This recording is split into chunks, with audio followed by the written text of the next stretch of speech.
I'm here with Ron Sherman and Ron Jumper to talk about how to develop a successful advertising campaign for your home improvement company. Ron, let's talk. What should these home improvement companies do first? Sure. Well, I think the simplest thing when you're getting started is just simply determining how many leads you need to generate per month.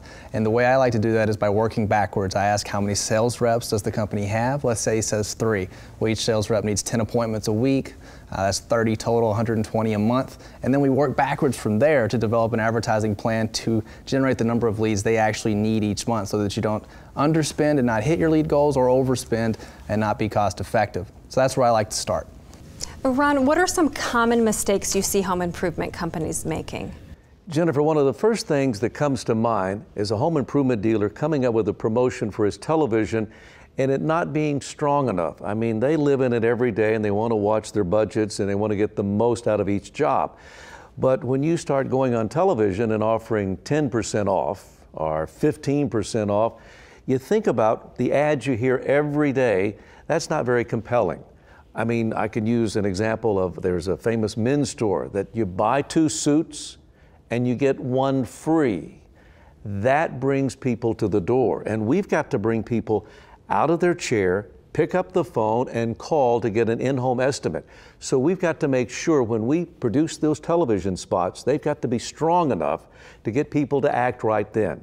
So we've got to have promotions that offer bigger savings. Hopefully you can get something free, and it's important that they know they need to call right then. So your promotion is going to be key in having a very successful TV campaign.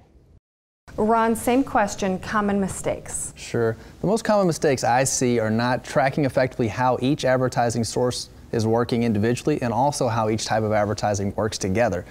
In other words, if you do a big print ad on Sunday, what impact that may have on lead generation on Monday and Tuesday throughout the week.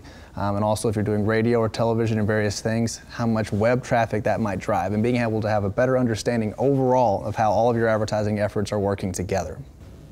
So Ron, how long should businesses commit to a type of advertising before making a change?